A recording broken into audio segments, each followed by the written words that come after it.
welcome back to the Hey, show. How are you thanks. doing? Yeah, I'm good. I'm good. Exciting news, So huh? I think all of us were expecting the news to come a bit later. But suddenly, yeah, SBTi probably released the net zero standard. wanted to get ahead of the ISO net zero standard. That's my That's gonna thinking. Yeah. be yeah. Didn't want to drop it on the same day, apparently. So obviously over the last 24 hours, there've been 100 hot takes and analyses shared all over LinkedIn and the internet. I hope that in the next 30 minutes we can go a level deeper on some of those, beyond kind of the obvious. But maybe if we can start really high level, both of you, how do you rate overall the net zero standard for carbon removals? Okay, good, great, so, bad. For CDR, I mean, compared to the last draft, it's much better because we did damage control basically, right? Like and successful damage control. So like a lot of the weird stuff is gone. So it's better than the last draft. But I would say it's basically neutral on CDR now. It's not good for CDR other than like a signal that in the future, if things stay as they are, which we can discuss more later, CDR would be a requirement for companies to start buying in 2035. So, I mean, that's a good signal. But yes, I would say in the near term, it doesn't change much. So mostly neutral. Okay, neutral from Robert. Eve? Yeah, apologies for my voice. In my view, also, I'm really comparing it with what we had in the previous draft. And we have improvements. I'd say some things were fixed, some things that we wanted to improve stay the same, and some things are where we saw that I would say the can has been kicked down the road. So it's kind of a mixed bag.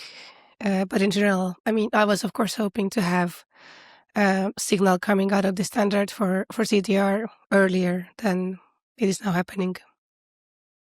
I would also say if you'd shown me the standard 2 years ago, I would have been, I think, pretty disappointed because we had very high hopes for what this could do. The expectations were lowered so much after the last draft that everyone seems really excited now.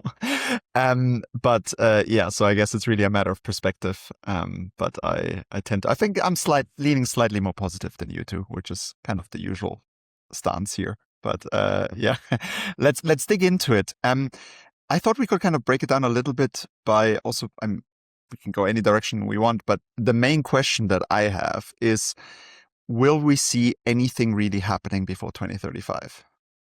Because 2035 is still 9 years away.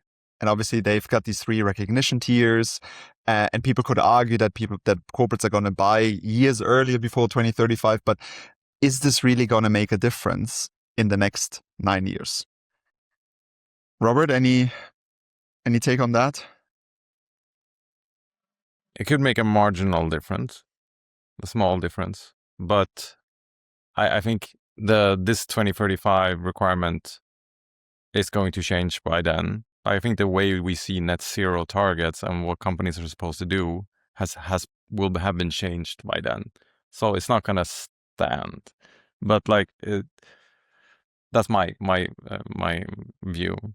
But it still could. It's still like a signal that some companies, may take as a reason to stop buying CDR. And then you have the ongoing emission responsibility where you could have carbon removal as part of the things that you support to get the recognition that you're taking responsibility for your emissions. So that companies are going to have to motivate why they're not spending money on climate outside of their value chain. I think it is really good. That gives them a push to actually put some money to use. But CDR is not prioritized in the ongoing emission responsibility. It's only prioritized for this long-term net zero. But it could still be somewhat useful. But I continue to think that like a recognition for near-term targets like operational net zero is what will be most useful now. And I don't think the door is shut for that because there's still claims, texts that are going to be created and more kind of detailed guidances and so on. So it is possible that you can get something like that in a future text, or whatever we call it. But at least I would say a positive is that companies who want to go further are not going against SBTi now, right? Like at least they can do it within that framework, and they can even get recognition, which I think again wasn't always given, and that's a positive. As with all these voluntary schemes, it really comes down, I think, to what will happen now in the next 12 to 18 months. If nobody moves, or if it becomes just a few, nothing might happen. If quite a few move, maybe it kicks off a dynamic of its own, right? So I find it very difficult to assess the potential of this recognition tier, but I acknowledge that it's positive that first movers or companies that are already buying can continue to do so. But yeah. Yeah. For me, the big one is indeed, is obviously part of the expectation management, right? But at least now we don't have a blocker in the standards that would prohibit from doing something meaningful on removals. But I mean, it does surprise me. Like if you read the standards, you see that this standard is the response to 10 years of learning and listening. And, this 10 years of learning and listening didn't deliver anything more than this for removals. And now, yes, Robert, by the way, when you say that you're expecting things to change between now and 2035, what's the timeline you have in mind? Like, when do you expect these changes could happen? Well, it's not like a precise year, but I would think that, the ISO standard that's going to come out, it's called Net Zero Aligned Organizations. So I think that the companies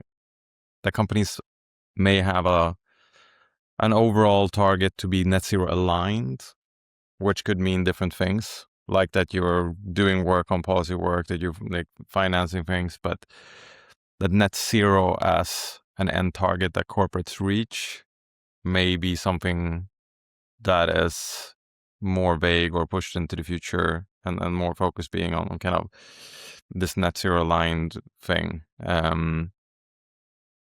And exactly, I think the way it's defined now is a little bit like SBTi is really strong on near-term targets, and I think they got better with this standard as well. Like because there's more options, you can have like alignment targets, like share of suppliers that have targets, and kind of share of low emission energy. So it's not just about absolute reductions; it's about like sectoral alignment targets, which can make much more sense than just like pure physical emissions. So I think that's a step forward. But they also detached a little bit the near-term target fulfillment towards long-term net zero target fulfillment, because you can meet your near-term target by meeting your alignment targets in a way that doesn't really make you come closer to net zero, because they with separating inventory and interventions in a way, like your physical inventory may not go down, but you may actually meet your target because your target is defined a bit differently, and then you're not really progressing towards net zero. So the way net zero is defined right now in the standard, it becomes more like a liability for companies that they take on without really incentivizing or mandating like a lot of action, world building action right now that is long term. So I think like in the coming years this will unravel, but I don't know exactly when. There's so much you said here, Robert, that I have follow-up questions on this liability thing. The standard itself says that the SBTi validation should be something that the board of a company sees as a strategic asset, not a liability. So interesting, right? And that's the actual language in the standard.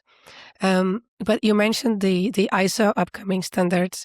How do you see? So the two are supposed to be complementary. How do you see that playing out in practice? Yeah, we haven't seen the new ISO standard yet, right? So it's hard to say. I think you may have a near-term SBTi target and then maybe a long-term ISO target. That's a possibility. And yeah, I think right now SBTi's most of the focus is on the near term, rightly so. But the kind of alignment idea that looks like ISO has may be like a better fit for long-term targets than what is in the current SBTi standard. May I suggest that we stick to SBTi? Side note, we already recorded an episode on ISO, which is going to air on the day it's going to be released. So watch out for that hopefully on the 22nd. But if we focus on, again, the damage control that has been done here, let's talk about corresponding adjustments. That was obviously a huge one in the draft, right? A huge flag, that the requirement for corresponding adjustment. When I saw the reactions on LinkedIn first, before looking at the standard itself, it was like, it's gone. And then you look into it, it's not gone. It's basically, it's not a hard requirement anymore, but it's still encouraged. You have to report if there's a corresponding adjustment, and it's encouraged to have a corresponding adjustment, right? Which is still pretty strong language, I found. Again, it's good progress, but I was actually still disappointed by that final outcome. It felt too strong, but maybe they're thinking so far ahead, 2035, 2040, where they just expect a world where it should be maybe standard. But yeah, curious, again, maybe starting with you, Robert, to spare Eva's voice a little bit. What's your take? Yeah, Eva has more opinions on this, I think. I'm okay with this. Like, it's good that it's not a requirement, because it wouldn't be reasonable. But reporting, I don't have any strong opinions on this, actually. So I'm actually happy with the outcome, because there's transparency and reporting. That is all fine. It should be clear. And the fact that it's not a hard requirement anymore means that basically companies can now move forward within the reality of how the carbon markets, especially voluntary market, actually works in practice. Yeah. So this major limitation that could have come out of the provision that we saw in the previous version now has been changed into the text that is workable. So no, I don't mind the text. I think it's a good compromise. There were also different views on this, right? It wasn't like there was a big mistake in the text and the SBTi secretary didn't fix it. No, there were people who really wanted to see the full requirements and those who didn't see any point in having one. So that's where it all kind of came together. Fair. And again, plug, we did our last showdown on corresponding adjustments. Feel free to check it out if you haven't listened to it. It's very engaging. Next topic, like for like. This looks like a big win. In the last draft, we had this really arbitrary 41%, 59% split at net zero. And now, as far as I read it, it's like for like all the way. But again, anything else you picked up on? Yeah, okay. Tell me about the caveat. Well, for me, these are the two big wins, basically, the corresponding adjustments and like for like. I would have liked to see also the year moving forward from 2035 to 2030. That we didn't get, right? But I mean, basically what will happen is that there's still going to be a formal call for evidence to explore, what these long, short-lived removals and long-lived removals can develop, and especially looking at contractual, financial, or stewardship mechanisms for the short-lived removals. So it's kind of a bit unclear where we will eventually land. I was also a bit surprised that we don't yet have enough science on like what is long-lived, what is short-lived, that we had to go through this exercise. So I felt like it was a bit of a delay in something that I would have preferred to have seen already clearly reflected in the standards. Yeah, I think that is a good win. And I mean, it's also the scientific community rose to the occasion and sent in letters and so on. So like, I think that was part of the, but that it's still there.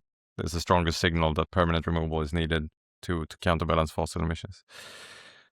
I think something related to this is the sectoral alignment targets and so on into the standard. It doesn't go that deep on that. But I think the sectors that are expected to have large residual emissions where CDR would make sense, I hope for more clarity on like using CDR towards that right away. So aviation, for example, and part of shipping and some other sectors. So that it doesn't become just something for net zero, but it's like, it's a way to meet your sectoral alignment target, right? Like if you're taking action on abating your aviation emission, that's not something we should wait with, because we already know like CDR is part of it. So parts on, I don't know exactly how it would be written, but I think there's work to do there for kind of more near-term action on CDR.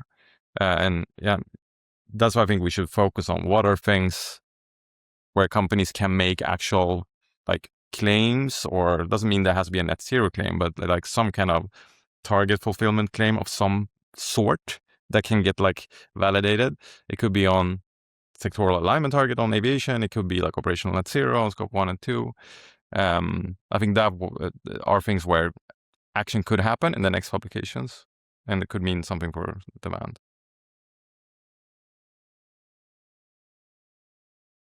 If I can, again, keeping us moving through the topics before we talk about any blind spots that I might not have had on my list, I have a third win, evident, maybe to add to your two, which is definitely the expansion to scope 3.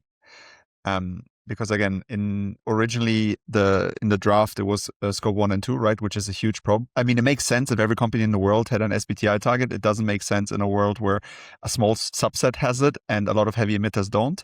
And so the fact that now it covers scope 1, 2, and 3 after 2035 seems like a big win.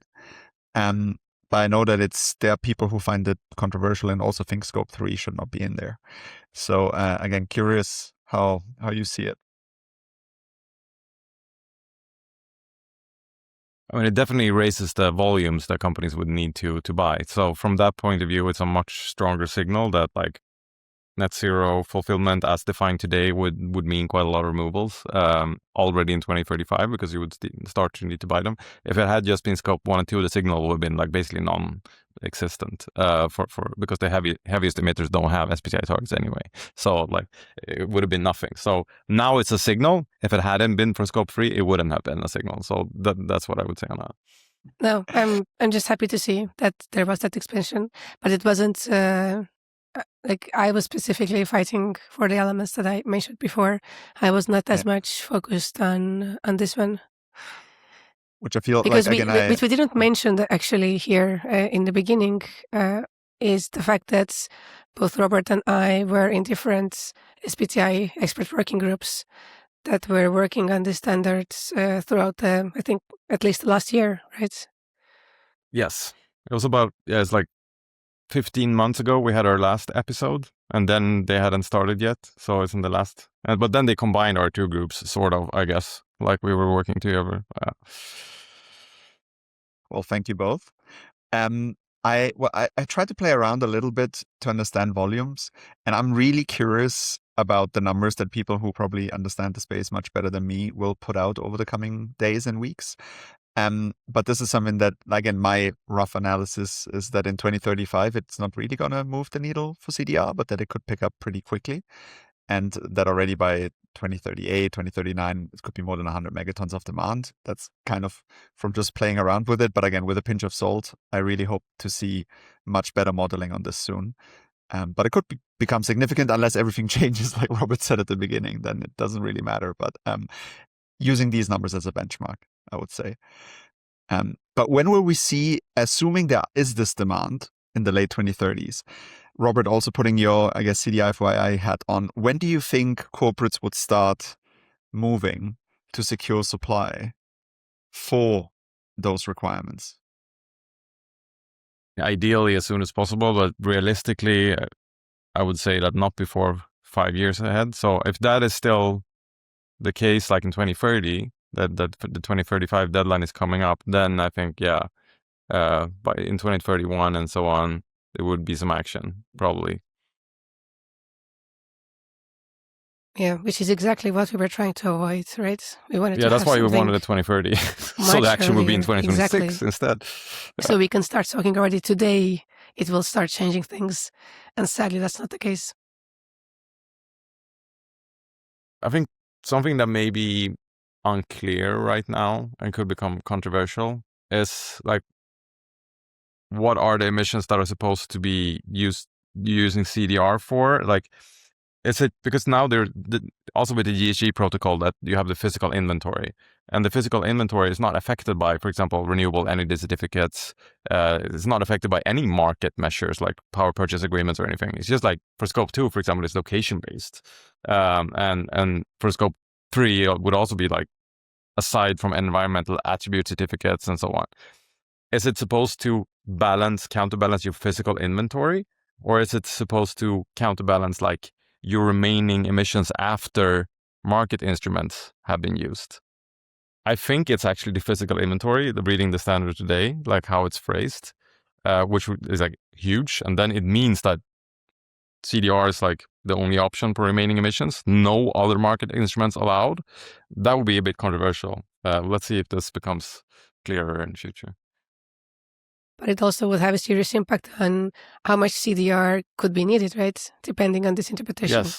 Yes. How can this be clarified? Well, they can, come up with a communication to clarify it, for example, but a public one. It may also be discussed in future, like in this claim and target fulfillment updates that are expected like in 2027. It's true, because the standard is not one document. There are many complementary documents that work with it, and some of these are still yet to be developed. So that makes sense. I have a more general question. Like the whole time I was part of the work on the standards, what I found a bit concerning was how complex the whole thing has become. I mean, it is obviously has become complex to find different compromises and ways to work for different stakeholders. But for a company to navigate the standards and make the choices, it's a real, you really kind of jump in, and you can be very confused in the beginning if you haven't been part of this world before. So I'm curious, Robert, what do you think? Could it have been more streamlined, or do you think there was no way to get there without these very different elements as part of the standard? Yeah, it's a good question. I mean, some things get complicated by default, and perhaps it's possible to have more like clarifying examples and like more footnotes and so on, right? To like that could actually be helpful in some cases. Like, for example, something I realized I wonder about is in the near-term targets, you can either have an absolute reduction target, or you can have these like optional approaches with sector alignment targets and so on. But I still don't know if that means that it's for the entire scope 3, or if it's just like for certain categories where sector alignment targets are available. Like, so that's something I'm wondering about right now. And the standard itself doesn't answer it. Like, so maybe they need to have an official like LLM version that like answers all the questions very truthfully, like, or just loads of footnotes to spell out all the various examples. Long list of FAQs. Yes. If we come back to CDR, are there other areas that we didn't touch on, like things that stood out to you that you feel should be discussed or highlighted? For me, we covered the highlights for sure. Yeah, I think so. But yeah, I already brought in like the ways that I think we can get CDR on the agenda earlier, like using it for the emissions that are supposed to be residual in the long term now. And just having some kind of blessing for companies that counterbalance their entire footprint with carbon removal today. Like, can you get some kind of a nod to them at least? Like and also if Is it's that not just for the scope 1. recognition tier that's in there? Like the but it does top not recognition tier? Yeah, but it's not just CDR, right? But sure, you do get that is something. Yeah. How do you feel about the indicative kind of internal carbon cost that they essentially should use? This is something, that they have the $20 for the medium tier and they've got the $80 per ton for the advanced tier. I found that at least curious that, they picked a number, right? And they didn't give a range or something. They said, okay, $20, $80. You've also been part of this work, right? Like, how did they arrive at those numbers? Because obviously carbon prices that we know also from companies that are already acting tend to be quite different. So yeah, curious about those. In the Beyond Value Chain Mitigation report from like 2 years ago, there was a really long chapter on carbon prices and like different motivations on it. So there is background thinking to it, but also, of course, like some kind of feasibility approach. $80 across all scopes is really high, but some like consultancy companies and so on could definitely do it. And we at Milkywire, we have the customers like do it today. Mentimeter, for example, has $100 a scope across all scopes. So they could potentially meet it. But the $20 I think also would be quite interesting because that's more than a lot of companies are spending today, but it's still achievable. And you don't need to counterbalance like your entire footprint with the $20 per ton, which is good. Otherwise, you would just be a race to the bottom to buy cheap credits. So that's the most interesting one, I think. Excellent. What's next? Like I saw that there's also there's a scheduled review within 1 to 5 years, and for me again that it was a bit strange that it's 1 to 5 because 1 is very soon. But you've been part of the process. Like, how do you imagine this being reevaluated? You already mentioned the other pieces that work with the standard that will continue to evolve over the next years, but the specific standard, where does it go from here? The pieces that come can reinterpret the standard quite a lot. So like this claim and target fulfillment work can really have quite material changes to what the standard means in practice. So you don't need to wait for 3.0. Like stuff can happen there. But then I think like it's not going to be any 3.0 standard until like 2031. I think I would not think earlier than that. I would keep an eye on that call for evidence on short-lived removals and whether they can deliver then that climate equivalent permanence to long-lived removals as well, and if yes, how. I think depending on the outcome, it can have also quite some impacts on which removals will have which role going forward. And the good thing is that we don't have to wait another 10 years because if I read that this is the result of 10 years of listening, now it's going to be a shortened time frame, which is a great thing. Excellent. I think we can wrap it up there, right? We covered all the main things we had to discuss. I'm definitely more clear than half an hour ago. I hope our listeners too. And Robert, thanks for coming on the show. And yeah, let's see how this evolves and let's see what happens with ISO very soon. Yeah, excited to listen to your episode on that. You know more than I do. Me too. Yeah, thanks, Robert.